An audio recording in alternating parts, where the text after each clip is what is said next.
Welcome back class 9। तो जो previous video मैंने आपको अपलोड किया था उसमें मैंने आपको चैप्टर 2 का स्टार्टिंग इंट्रोडक्शन दिया था और उसमें मैंने आपको बताया था कि जो मैटर है उसके केमिकल बेसिस पर या केमिकल प्रॉपर्टीज़ के बेसिस पर हम उसको एलिमेंट्स, कंपाउंड्स एंड मिक्सचर्स में डिस्ट्रीब्यूट करते हैं। अब इसमें से जो एलिमेंट्स एंड कंपाउंड्स थे वो आपके प्योर सब्सटेंसेस में आते हैं और जो मिक्सचर है वो इम्प्योर सब्सटेंसेस या ऐसे सब्सटेंसेस जिनका कॉम्पोजिशन फिक्स नहीं है। Now I told you this in detail that how elements are different from compounds. Elements are those substances, or you can say that state of matter which consists of only one kind of atom, जो सिर्फ एक ही तरीके के atom से बना है and which cannot be further divided or you cannot disintegrate into simpler particles. अब उसको और छोटे पार्टिकल्स में ब्रेक डाउन नहीं कर सकते हैं क्योंकि वो एक ही तरीके के एटम से बना है. सो element is that state of matter which has or which is made up of only one kind of atom and which cannot be further disintegrated into simpler substances. जिसका एग्जाम्पल मैंने दिया था, जैसे मेटल्स हो गए, आयरन हो गए, oxygen हो गया, नाइट्रोजन हो गया, कॉपर हो गया. अगर आप ध्यान से देखें तो ये सब एक ही तरीके के एटम से बना है.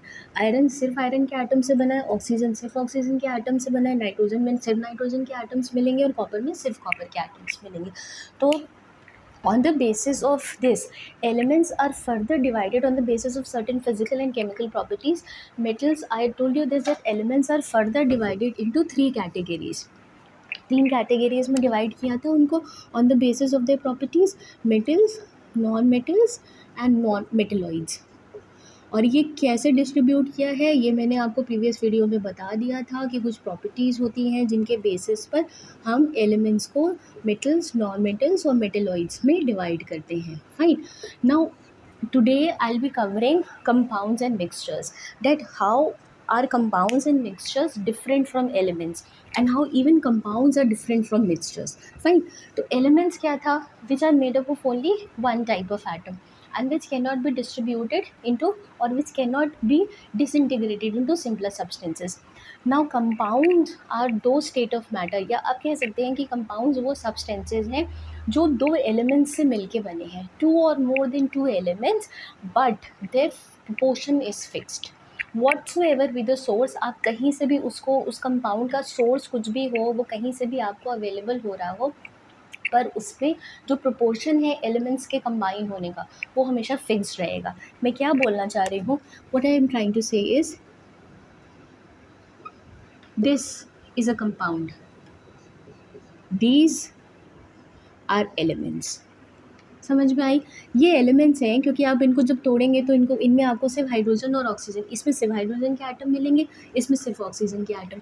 लेकिन अगर मैं वाटर की बात करूँ तो वाटर को जब आप तोड़ते हैं तो उसमें आपको हाइड्रोजन भी मिल रहा है और ऑक्सीजन भी मिल रहा है, ये दोनों मिल रहे हैं. फाइन. तो ऐसे सब्सटेंसेस जो दो या दो से ज़्यादा एलिमेंट्स के बने हों लेकिन उनका प्रोपोर्शन, वो जिस प्रोपोर्शन में कंबाइन कर रहे हैं या एक दूसरे से अटैच हो रहे हैं, वो हमेशा फिक्स्ड रहेगा. The proportion is always fixed what ever be the source. मतलब आप कुएं में पानी उठा लीजिए, आप घर में जो पानी आरओ से आता है वो पानी ले लीजिए, बारिश का पानी ले लीजिए, स्प्रिंग वाटर ले लीजिए, गीज़र वाटर ले लीजिए, पानी उसका फॉर्मूला हमेशा यही होगा. ऐसा नहीं है कि आप गीज़र वाटर ले रहे हैं, स्प्रिंग वाटर ले रहे हैं तो उसका फॉर्मूला ये हो जाएगा. No, this is what is the exact definition of a compound. इसको कंपाउंड बोलते हैं. यानी ऐसे सब्सटेंसेस जो दो या दो से ज़्यादा एलिमेंट्स से मिलके बने हों लेकिन उनका प्रोपोर्शन हमेशा फिक्स्ड रहेगा, उसका सोर्स कुछ भी हो. Carbon dioxide is a compound, nitrogen dioxide is a compound. मतलब बेसिकली कंपाउंड्स क्या है? ऐसे सब्सटेंसेस जो दो या दो से ज़्यादा एलिमेंट्स से मिलके बने हों और जिनमें एलिमेंट्स के कंबाइन होने का प्रोपोर्शन हमेशा फिक्स्ड हो. अब कार्बन डाइऑक्साइड आपको एटमॉस्फेयर से भी मिलती है, कार्बन डाइऑक्साइड पेट्रोल के बर्न होने से भी रिलीज़ होती है, कार्बन डाइऑक्साइड कोल के बर्न होने से भी रिलीज़ होती है. कहीं से भी कार्बन डाइऑक्साइड रिलीज़ हो, उसका फॉर्मूला हमेशा यही होगा. इसका मतलब है कि कार्बन और ऑक्सीजन जब कंबाइन करेंगे तो हमेशा कार्बन का एटम एक रहेगा और ऑक्सीजन का एटम दो रहेंगे. Fine. So such substances are called as compounds. Now another property of compounds is that when compounds are formed, तो जिन एटम से मिल के कंपाउंड बना था उनकी ओरिजिनल प्रॉपर्टी लॉस्ट हो जाती है. मेरा कहने का मतलब क्या है, हाइड्रोजन एंड ऑक्सीजन ये दोनों क्या हैं, व्हाट आर दीज? अगर मैं इनकी फिजिकल स्टेट की बात करूँ खाली, दे आर गैसेस. लेकिन जब ये कंबाइन करके वाटर बनाती हैं तो ये कौन सी स्टेट में कन्वर्ट हो जाती है, लिक्विड। और आपको मालूम है कि लिक्विड्स की प्रॉपर्टीज़, गैसेस की प्रॉपर्टीज़ और लिक्विड्स की प्रॉपर्टीज़ में बहुत फ़र्क है, they are widely different. Fine. तो जब भी कंपाउंड्स बनेंगे, जिन एटम से मिल के वो बने हैं, वो एटम्स अपनी ओरिजिनल प्रॉपर्टीज़ लूज़ कर देते हैं। They do not retain, retain मतलब होल्ड करके रखना, वो अपनी ओरिजिनल प्रॉपर्टी कभी भी होल्ड करके नहीं रखेंगे, वो कुछ और ही बन जाएंगे।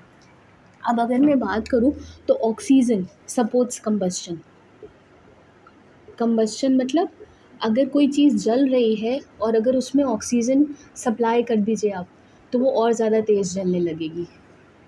इसीलिए जब हवा चल रही होती है तो आप देखिए जो फ्लेम होती है वो और बढ़ जाती है। लेकिन hydrogen on the contrary is non supporter of combustion, non supporter है, ये कभी भी कंबस्शन को सपोर्ट नहीं करेगी। जब ये दोनों कंबाइन करते हैं तो पानी बनाते हैं, और आपको ये बहुत अच्छी तरह पता है कि आग के ऊपर पानी डालने से आग बुझ जाती है। तो आप देख रहे हैं कि इन दोनों की प्रॉपर्टी इनिशियली कुछ और थी, लेकिन जब ये कंबाइन कर रहे हैं तो जो प्रॉपर्टी वो बना रहे हैं that is to extinguish a burning flame. Fine. तो ये होता है आपका कंपाउंड का एक और property. Another property which is कि ये केमिकल रिएक्शन से बनेंगे। ये कभी भी दो चीज़ों का फिज़िकली मिक्स कर दें, मतलब जैसे सैंड है, सैंड में आप पानी मिक्स कर दें तो वैसे पॉसिबल नहीं है। आप हाइड्रोजन को और ऑक्सीजन को फिज़िकली मिक्स नहीं कर सकते। फिज़िकली मिक्स करने का मतलब है कि हाथ से उठाया और मिक्स कर दिया, ऐसे नहीं हो सकता। आपको इनको केमिकल रिएक्शंस करवानी पड़ेंगी। They undergo chemical reactions. These compounds are formed only and only when chemical reactions happen. जब केमिकल रिएक्शंस होंगी तभी कंपाउंड फॉर्मेशन होगा, and they cannot be separated by physical methods. Fine. अगर आपको इनको सेपरेट करना है तो in fact they even cannot be separated by chemical methods, उससे भी बहुत मुश्किल है। बहुत एक्सटेंसिवली हाइड्रोजन, वाटर में से हाइड्रोजन और ऑक्सीजन को अलग किया जाता है। वो बहुत एक्सपेंसिव प्रोसेस है और बहुत लॉन्ग ड्यूरेशन प्रोसेस है। तो इनको कंपाउंड्स को फिज़िकल प्रोसेसेस से सेपरेट नहीं किया जा सकता। You cannot separate them by physical processes. मतलब फिज़िकल प्रोसेसेस मतलब जैसे आपने क्लास शायद 8 में पढ़ा होगा, क्लास 8 में आपने मेथड्स ऑफ सेपरेशन पढ़े थे, जिसमें सीविंग होता है, हैंड पिकिंग होता है, विनोइंग होता है, ये सारे मेथड्स थे। तो उस मेथड में क्या हो रहा है, फिज़िकल प्रोसेसेस अप्लाई करो। हाथ में से चावल में से कंकड़ को निकालना हैंड पिकिंग होता है, वो फिज़िकल प्रोसेस है। लेकिन क्या आप हाथ से हाइड्रोजन, पानी में हाथ डाल के हाइड्रोजन और ऑक्सीजन को अलग कर सकते हैं? No, it is not possible. So you cannot separate compounds by physical processes. तो क्या क्या प्रॉपर्टीज़ हो गई? पहली प्रॉपर्टी होगी कंपाउंड की कि प्रोपोर्शन हमेशा फिक्स्ड रहेगा। जो एटम्स हैं या एलिमेंट्स हैं उनका प्रोपोर्शन हमेशा फिक्स्ड रहेगा। Atoms have fixed proportion. Fine. They do not retain their original properties. Do not retain original properties.